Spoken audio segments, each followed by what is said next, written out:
सुने मुनि वचन। सुनने के पश्चात मैं देख रहा हूं कि मुनि जी क्रोध में हैं और क्रोध का कारण शिव धनुष टूट गया है। मात्र एक धनुष के टूटने पर महात्मा परशुराम जी इतना क्रोध कर रहे हैं। क्रोध के साथ साथ धनुष तोड़ने वाले को शत्रु भी मान रहे हैं और शत्रु साधारण नहीं, सहस्रबाहु सम, सहस्त्रबाहु के समान शत्रु मानते हैं। विचार हम ये करते हैं, क्या धनुष तोड़ने वाला शत्रु हो सकता है? क्या धनुष तोड़ने वाले ने कोई अनुचित कार्य किया है जिसके कारण ये शत्रु मानते हैं? क्या धनुष तोड़ने वाले ने कोई अनैतिक कार्य किया है जिसके कारण ये शत्रु मानते हैं? क्या धनुष तोड़ने वाले ने कोई असंवैधानिक कार्य किया है जिसके कारण ये शत्रु मानते हैं? मेरे विचार से उसके द्वारा कोई ऐसा कार्य नहीं हुआ है जिससे उसे शत्रु या अपराधी माना जाए। क्यों? क्योंकि कोई भी व्यक्ति किसी भी व्यक्ति का शत्रु या मित्र तब होता है जब वह उसके प्रति उचित या अनुचित व्यवहार करे। अगर कोई व्यक्ति किसी के प्रति अनुकूल व्यवहार करता है, शुभ व्यवहार करता है, उसका मित्र बन जाता है। अगर कोई व्यक्ति किसी के प्रति प्रतिकूल व्यवहार करता है, अनुचित आचरण करता है, तो वह उसका शत्रु हो जाता है। मनुस्मृति में बताया गया, ना कश्चित कश्चित मित्रम ना कश्चित कश्चित रिपुः व्यवहारेण ही जायन्ते मित्राण रिपुस्तथा। संसार में न तो कोई किसी का मित्र है और ना ही कोई किसी का शत्रु है। शत्रु और मित्र कब होते हैं?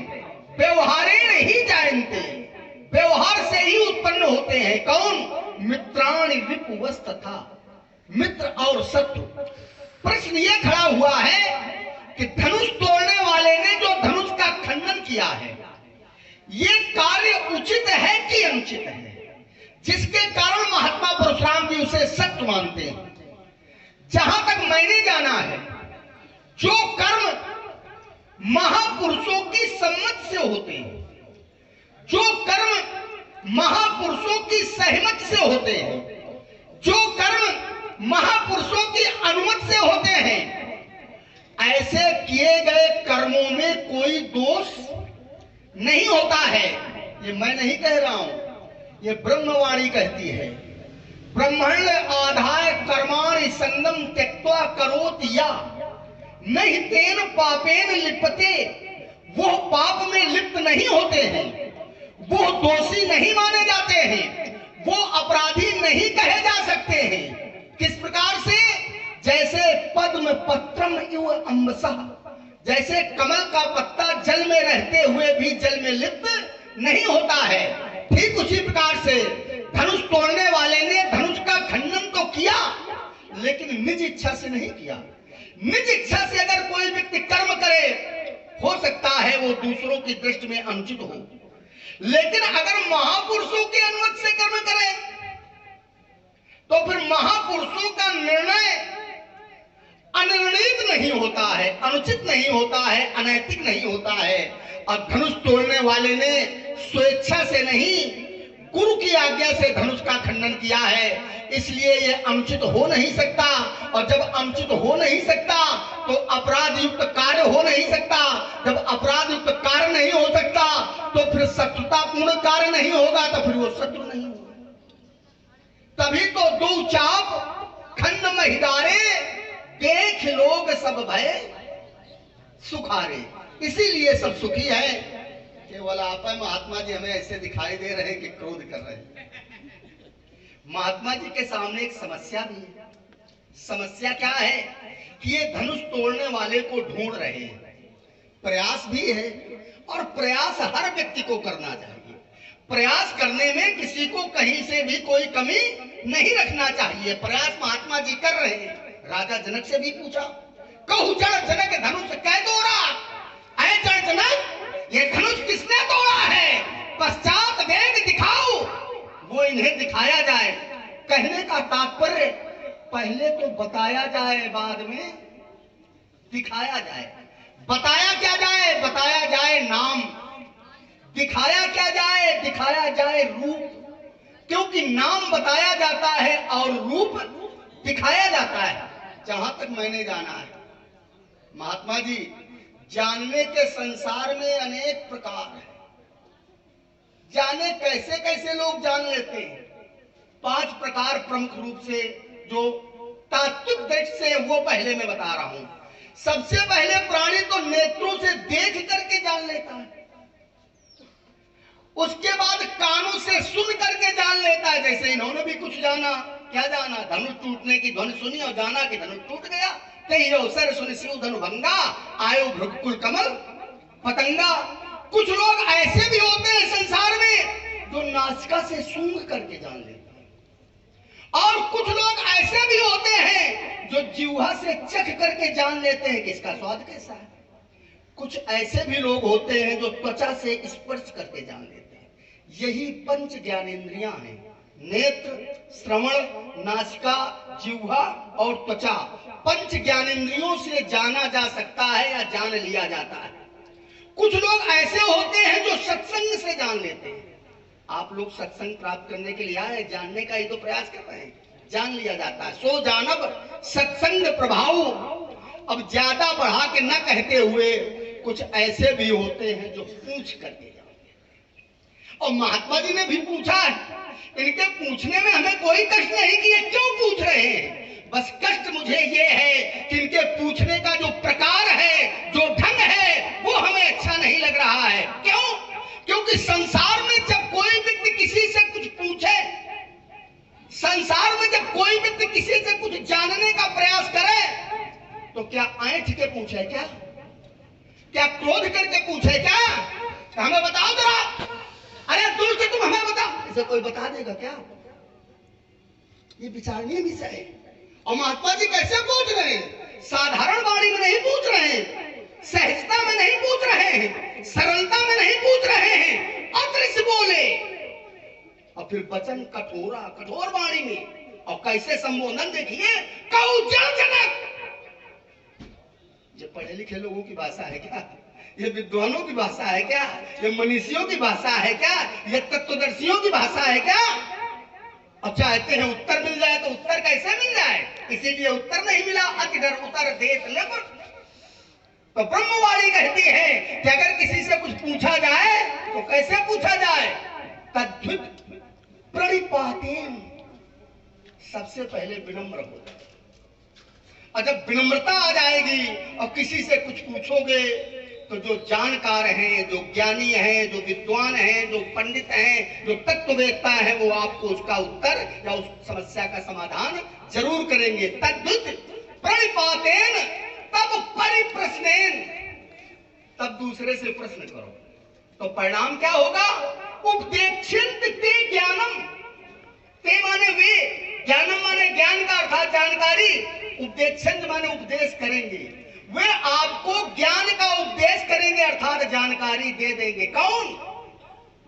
ज्ञानिना तत्वदर्शिना। जो ज्ञानी हैं, जो तत्वदर्शी हैं। इसलिए महात्मा जी चाहता ये हूं कि स्वभाव के प्रभाव में परिवर्तन करें, क्योंकि यही धनु पर ममता है। इस धनुष के प्रति ममत्व का हेतु क्या है मैं जानना चाहता हूं। आप साहुल कहना है, आप ज्ञानी हैं, आप मनीषी हैं, मक्खन बहुत पंडित हैं। बड़ा प्रयास करना पड़ता है मक्खन को प्राप्त करने के लिए कितनी विधियां अपनानी पड़ती है आप लोग जानते हैं। उस विषय में नहीं जाएंगे हम। मक्खन बहुत प्रयास से मिलता है और उसके बाद घृत मिलता है। 12 उपाय करने पड़ते हैं, तो वहां नहीं जाना है। तो इतना कहना केवल इतना है, नहीं तो लगाते का। आप जब ज्ञानी हैं, आप जब ज्ञानी हैं तो आप जैसे ज्ञानी, आप जैसे मनीषी ममता अपने पास नहीं रखते हैं या ममता करते नहीं हैं, ममता का त्याग कर देते हैं। कैसे? जैसे रस रस सूख सरित सर पानी, ममता त्याग करें जिन ज्ञानी। जैसे सरोवर का एक एक बिंदु जल धीरे धीरे सूख जाता है वैसे ही आप जैसे ज्ञानी ममता का धीरे धीरे त्याग कर देते हैं। तो फिर यही धनु पर ममता के हेतु क्या कारण है, मैं जानना चाहता हूं। राजकुमार लक्ष्मण जी, तुमने अपना वाक्य विन्यास जो बनाया, वाक्य चक्रव्यूह बनाया, अब हम इस चक्रव्यूह में प्रवेश कर रहे हैं और तुम्हारे चक्रव्यूह का भेदन करना हम प्रारंभ कर रहे हैं। सावधान होकर देखिए और सुनिए। तुम्हारे माध्यम से जो प्रथम आवृत्ति में प्रस्तुति दी गई, वह प्रस्तुति उसका सारांश निकल कर आया कि यहां पर परशुराम का जो पूछने का ढंग है, जो पूछने का ढंग है वो अनुचित है। लखनलाल, पूछने का ढंग तुम्हारी दृष्टि में अनुचित हो सकता है, लेकिन मेरी दृष्टि में अनुचित नहीं है। क्यों? जहां पर किसी को ज्ञान से ओतप्रोत माना जाए, तब उसके साथ विनय भरी भावना, विनम्रता प्रस्तुत की जा सकती है। विनय भरी भावना और विनम्रता प्रस्तुत की जाती है। और जहां पर जड़ता से ओतप्रोत उसे जान लिया जाए, जड़ कहकर संबोधित भी किया जाए, तो राजकुमार फिर उसके विनम्रता नहीं, कठोरता का ही पालन करना पड़ता है। क्यों? आचार्यों ने बतलाया है कि किस व्यक्ति के सामने क्या नहीं करना चाहिए। तो आचार्यों ने बतलाया, सत्संग विनय कुटिल संप्रीति, सहज कृपन सन सुंदर नीति, ममता रथ संज्ञान कहानी, अति लोभी सन विरति बखानी, क्रोधी समकामी हरिकथा, ऊसर बीज बये फल जथा। जैसे दुष्ट व्यक्ति के साथ जो दुष्टता भरी करनी करे, उसके साथ विनय करो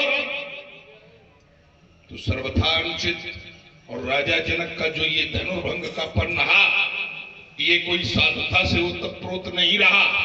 भगवान शंकर के धनुष को उसने तोड़वाया है, संयुक्त धर्म के विपरीत अपना आचरण प्रस्तुत किया है, इसलिए दुष्टता भरा कार्य है। तो मैं उसके साथ विनय और प्रेम प्रस्तुत नहीं कर सकता हूं।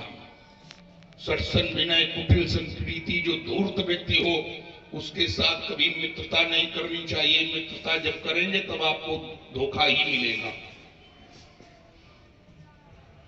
और कृपण व्यक्ति से कहो कि सहज तुम बने रहो, सामान्य बने रहो, तो बना नहीं रह सकता। ममता में जो ओतप्रोत व्यक्ति है, तो राजकुमार तुम्हारे लिए भी एक निर्देश है। अगर तुम हमें ममता से ओतप्रोत जान रहे हो, देखो तुमने अपना दांव लगाया, तुम्हारे दांव पर दांव चढ़ा रहा हूं।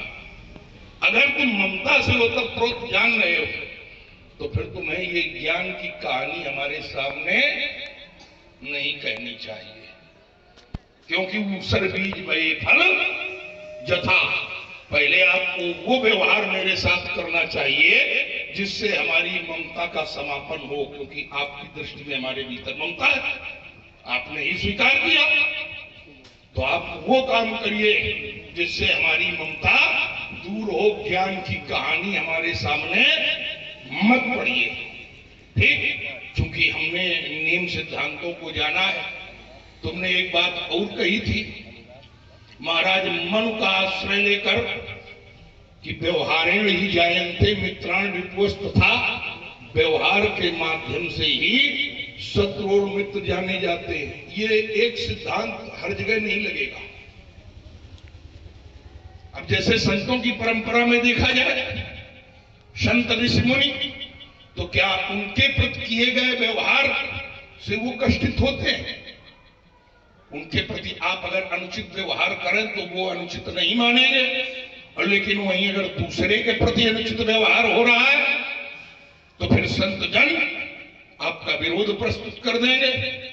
तो क्या वहां ये कहकर विवाद किया जा सकता है कि तुम्हें ज्ञान नहीं है? व्यवहारेण ही जायन्ते मित्राण विपुस्त था, व्यवहार के माध्यम से ही शत्रु मित्र जाने जाते। और तुम्हारे प्रति जो व्यवहार है वो तो अच्छा है। तो राजकुमार ये नहीं चलेगा। संतों की परंपरा में, संतों की परिभाषा में परिभाषा परिभाषित की गई है कि संत हृदय नोनी समाना, कबिन कहा पर कही न जाना, निज परिताप द्रवई नोनीता, पर दुख द्रवई संत सुपुनीता।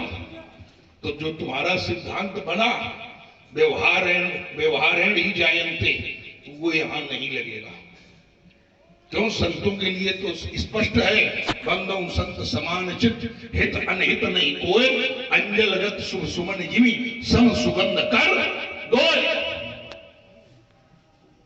तो एक ही सिद्धांत लेकर हर जगह नहीं खड़ा हुआ जा सकता है, हर जगह नहीं खड़ा हुआ जा सकता।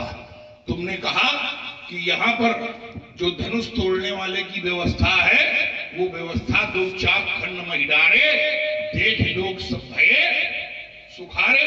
तो कौन बड़ी बात है? कोई बड़ी बात नहीं। अरे ये तो पशु पक्षी भी ये कर सकते हैं जो यहां पर किया जा रहा है। हित अनहित पशु पक्षी जाना, मानुष तन गुण ज्ञान निधाना।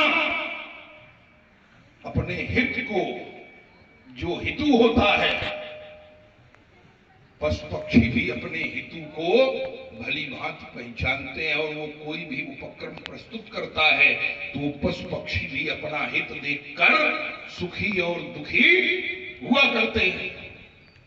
और तुम यहां पर ये हमें ज्ञान दे रहे हो, तो तुम्हारा ये भी ज्ञान कुछ में पच नहीं रहा है। ठीक ठीक आप लाइए, ठीक ठीक बोलिए, ठीक ठीक सोचिए, फिर हमें ठीक ठीक सुनाइए। आपको कुछ कहना है, आप कह लीजिए। आदरणीय अनुराग जी शुक्ला, सब इंस्पेक्टर महोदय, थाना बाबूपुरवा, आप हमारे बीच उपस्थित हैं। आपने 205 पत्र पुष्प मुद्राएं भगवान श्री परशुराम जी के चरणों में भेंट चढ़ाई है। हम कमेटी की ओर से आदरणीय सब इंस्पेक्टर महोदय का हृदय से आभार व्यक्त करते हैं, शुभकामनाएं देते हैं। तो लखनलाल, यहाँ पर जो ये परिभाषा घटित हो रही है, तो देख ही लोग सब भय सुखारे, तो निश्चित ही धनुष तोड़ने वाले से इन लोगों ने अपना हित सिद्ध होता हुआ देखा होगा। और जब हित सिद्ध होता हुआ देखा तो ये लोग प्रसन्न हो रहे। कोई बड़ी बात नहीं, क्योंकि सिद्धांत भी है, स्वार्थ लाग करें सब प्रीति, सुर नर मुनि सबकी यह रीति। अब लखनलाल, अगर आप हमें मनवाना चाहते हैं, ठीक है, ये हम नहीं कहते कि हम नहीं मानेंगे, हम नहीं मानेंगे, मानेंगे, लेकिन आप किसी ऐसे व्यक्ति का साक्ष्य दीजिए जिसका धनुष तोड़ने वाले से हित ना हो, जिसका धनुष तोड़ने वाले से हित ना हो, और फिर वो सुखानुभूत प्रस्तुत कर रहा हो, समर्पण प्रस्तुत कर रहा हो, हम आपकी बात सिर आंखों पर धारण करेंगे। और अगर ऐसा नहीं है तो राजकुमार, हमें आप स्वीकार करने के लिए बाध्य नहीं कर सकते हैं, हमें स्वीकार करने के लिए बाध्य नहीं कर सकते हैं। अब आपकी जो बात एक और निकल के आई कि आपके जैसे ज्ञानी जन तो ममता का परित्याग करते हैं, आप ममता क्यों धारण किए?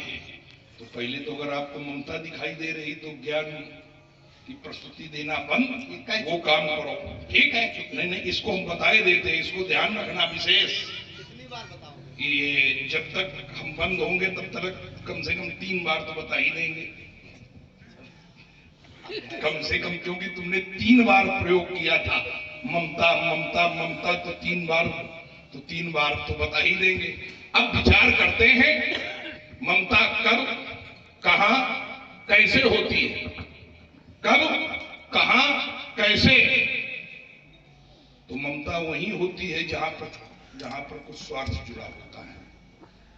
जेते कछ निज स्वार्थ होई, तापर ममता कर सब होई।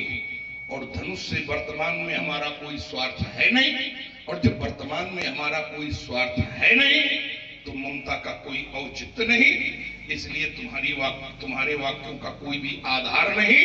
तो एक ही बात निर्णय निकाल कर हम दे रहे हैं कि जो भी बोलो संभाल कर बोलो, रेण बालक कालवस पौलत्व संहारी धनु ही संति पुरारी धनु विदिश सकल संसार।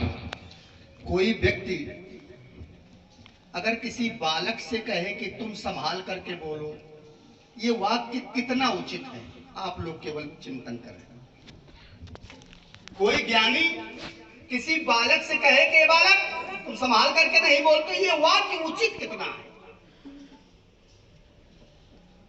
अरे बालक अगर संभाल करके बोले तो फिर वो बालक का है।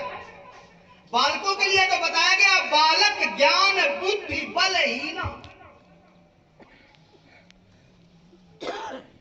ज्यादा लंबी वार्ता हम नहीं करते, वो थोड़े थोड़े टुकड़ों में उत्तर ले लीजिए। तो फिर उसके प्रति ये प्रश्न चिन्ह लगाया जाए, ये कहा जाए संभाल करके बोलो। अरे संभाल करके बोलना पहले सिखाओ तो।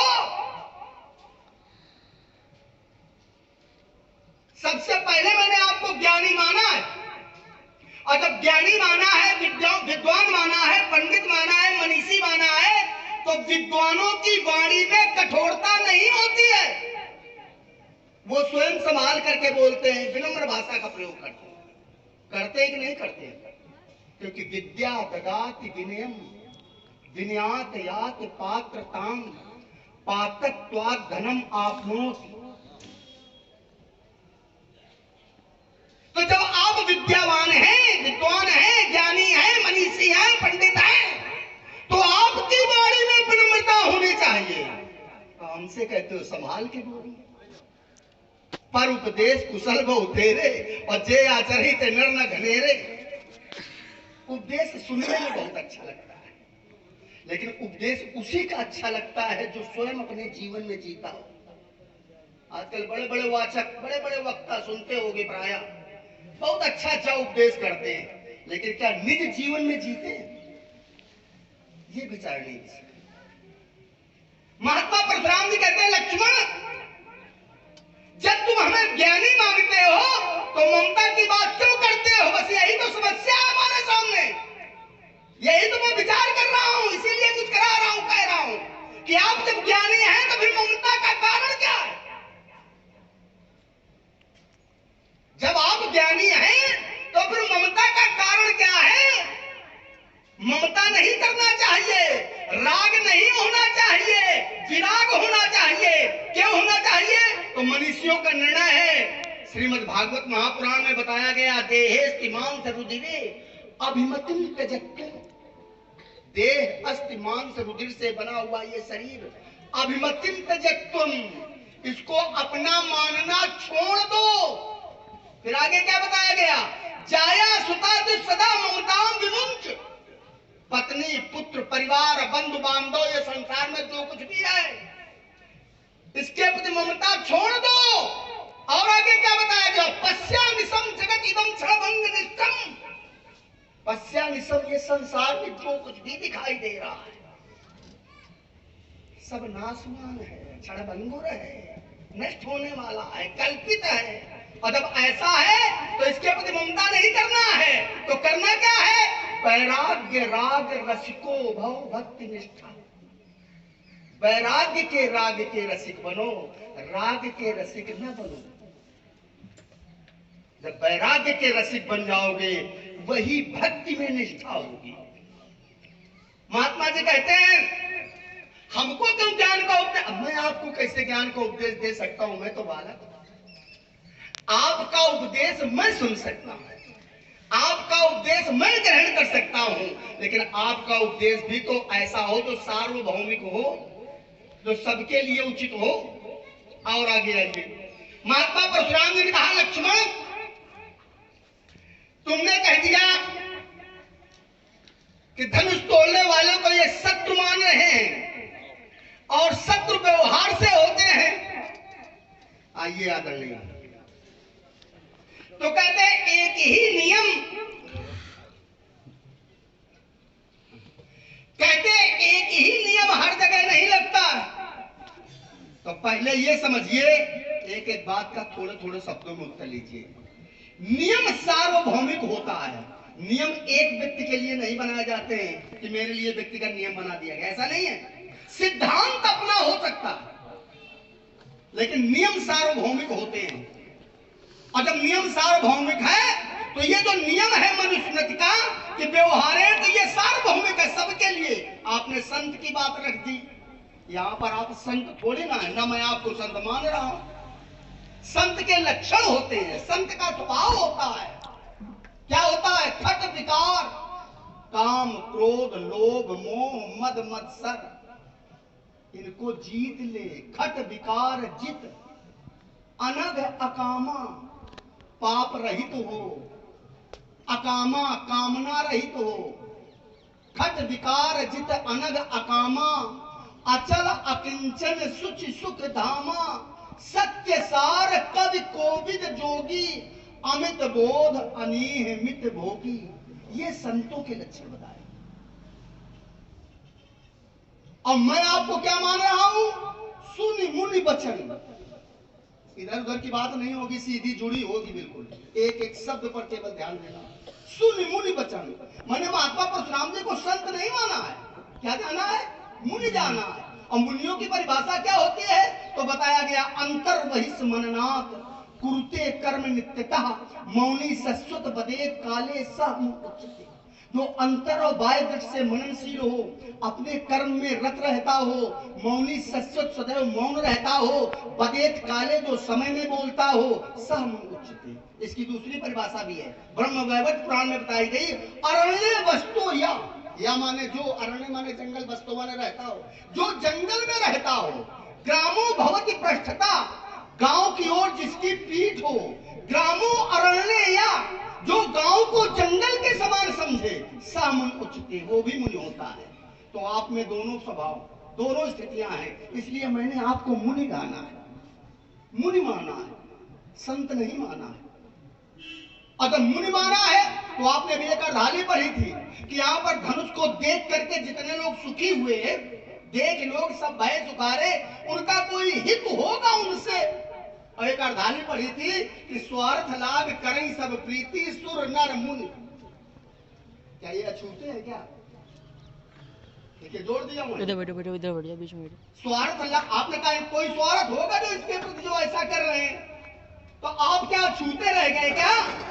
आप भी तो वहीं पर हैं, मुनि हैं। और तीनों के लिए बताया गया, स्वार्थ लाभ करें सब प्रीति, सुर और नर मुनि। तो क्या छूते हैं क्या? ये आप कैसे कह सकते हो कि मेरा कोई हित नहीं है, मेरा कोई स्वार्थ नहीं है? ये नहीं, इससे बच नहीं सकते हो। महात्मा परशुराम जी कहते हैं, लक्ष्मण तुम कह रहे थे कि महात्मा परशुराम जी जानना चाहते हैं, देखना चाहते हैं। राजा जनक से ऐसे शब्दों का प्रयोग कर दिया तो कहने लगे, राजा जनक सठ सन विनय। मैंने कहा था क्या जड़ शब्द कह के कठोर वाणी का प्रयोग करना चाहिए प्रश्न पूछने में? जिन्होंने कहा कि राजा जनक सठ सन विनय कुटिल सन प्रीति, जो दुष्ट है उनके प्रति विनम्र भाषा का प्रयोग नहीं करना चाहिए। और राजा जनक ने धनुष का खंडन करवाया इसलिए वो दुष्ट है, यही तो इनका कथन। मैंने एक सिद्धांत दिया था कि निज इच्छा से कोई भी व्यक्ति अगर कोई कार्य करता है तो हो सकता है वो अनुचित हो दूसरों की दृष्टि में, लेकिन अगर कोई दूसरे की इच्छा से करता है। पहले तो मैंने धनुष तोड़ने वाले के लिए सिद्धांत बताया था कि धनुष तोड़ने वाले ने अपनी इच्छा से नहीं तोड़ा, लेकिन राजा जनक ने भी अपनी इच्छा से नहीं तोड़वाया। एक रहस्य छुपा रहा हूं आदरणीय दीक्षित जी, और उसको मैं खोलूंगा नहीं। और जब कोई बहुत बड़ा ब्रह्मास्त्र कोई चलाता है तब मैं उस रहस्य को खोलता हूं, लेकिन मैं उसको छोड़ करके दूसरा रहस्य दे रहा हूं। महात्मा जी, राजा जनक ने भी अपनी इच्छा से नहीं तोड़ा है। इसमें भी कहीं ना कहीं आपके गुरुदेव भगवान शंकर की आज्ञा है, कहीं ना कहीं। कैसे है? प्रमाण में दे रहा हूं। धनुर्मदीयम तेगे